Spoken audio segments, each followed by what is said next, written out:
நேயர்களுக்கு சாய்ஸாவின் அன்பு வணக்கங்கள். இந்த பதிவில் உங்களோட நான் எதை பற்றி பேச வந்திருக்கேன்னா, அருமையான ஒரு பாடலை பற்றி தான் நான் பேச வந்திருக்கேன். 1970 வந்த கல்யாண ஊர்வலம் திரைப்படத்தில் வந்த பாட்டு.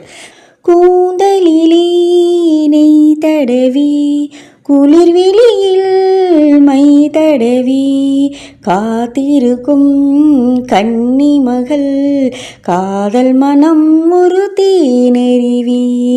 இப்படி எஸ் ஜானகி அவர்களின் குரலில் தொடங்கும்.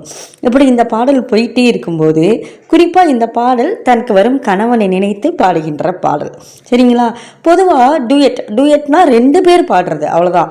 அந்த 2 பேர் பாடுறது நீங்கள் தோழிகள் பாடுறது கேட்டிருக்கலாம், தோழர்கள் பாடுறது கேட்டிருக்கலாம், அண்ணன் தங்கை அக்கா தங்கச்சி இப்படி எப்படி வேணால் கேட்டிருக்கலாம். ஆனால் அந்த காலத்தில் இது எப்படின்னா அண்ணன் மகளும் சித்தப்பாவும் பாடுறாங்க. இந்த ஹீரோயின் இதில் வர ஜென்ஸ் வாய்ஸுக்கு அண்ணன் மகள். அந்த பாடல் வரிகளிலேயே வரும், அண்ணன் மகள்னு வரும், சித்தப்பா அப்படின்னு அந்த ஹீரோயின் சொல்லுவாங்க. நல்லா கவனித்தோம்னா அந்த வரிகளை கவனித்தால் நன்கு தெரியும். அன்றைய காலத்தில் இது ஒரு பேசும் பொருளாக இருந்தது இந்த பாடல். ஒரு சித்தப்பாவும் ஒரு அண்ணன் மகளும் காதல் உணர்வு சொல்லும் பாடலை பாடுவார்களா அப்படின்னு வந்தது. அதே போலவே போலீஸ்காரன் மகள் படத்தில் அண்ணனும் தங்கையும் காதல் உணர்வை பகிர்ந்து கொள்வது போல, அதாவது தங்கை பாடிட்டு இருக்கும்போது அண்ணன் வந்துடுவார், யாருன்னு கேட்பாங்க. அதே மாதிரி தான் இந்த பாடலிலும் அந்த பொண்ணு பாடிட்டு இருக்கும்போது அவங்க சித்தப்பா வந்துடுவாங்க, இருந்தாலும் வாழ்த்து சொல்லுவாங்க. இப்படி பேசு பொருளாக அமைந்த பாடல் இந்த பாடல். கேட்டு பாருங்க. இதில் அவங்க அண்ணன் மகள் கல்யாண கனவுல இருக்கிறதுனால இவங்க வாழ்த்து சொல்றாங்க.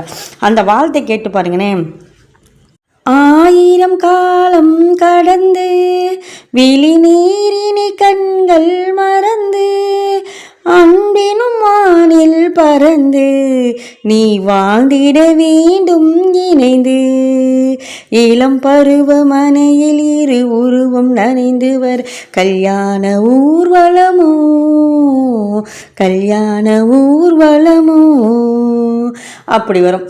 இந்த பாடலை ஏற்கனவே நீங்கள் பார்த்துருந்தாலும் சரி, இனிமே பார்த்தாலும் சரி, அந்த அண்ணன் மகள் யார், அந்த சித்தப்பா யார் அப்படிங்கிறத எனக்கு சொல்லணும். கமெண்ட் பாக்ஸில் உங்ககிட்ட நாங்கள் அதை ஒரு ரெக்வஸ்ட்டாக வைக்கிறேன். அதே சமயத்தில் இந்த படத்துக்கு இசையமைத்தவர் யாருன்னு பார்த்தீங்கன்னா ஆர் பார்த்தசாரதி. இந்த ஆர் பார்த்தசாரதி எந்தெந்த படங்களுக்கு இசையமைச்சிருக்காரு அப்படிங்கிறத பற்றி ஒரு தனி பதிவாக நான் உங்களுக்கு கொண்டு வருகிறேன். இப்போ இந்த பாடலை பற்றி மட்டும் பார்க்கலாம். இதில் ஆண் குரலாக ஒலித்தவர் ஜேசுதாஸ் அவர்களின் குரல் தான் நமக்கு ஒலித்திருக்கின்றது. இன்னொரு முக்கியமான விஷயம் என்னன்னு பார்த்தீங்கன்னா, முதல் வரியே கூந்தலிலே நெய் தடவின்னு வருது. இதே நம்ம சற்றே யோசித்து பார்க்க வேண்டும். கூந்தல் பராமரிப்புக்கு நெய்யை உபயோகப்படுத்தி இருக்கிறாங்க. நீங்கள் என்ன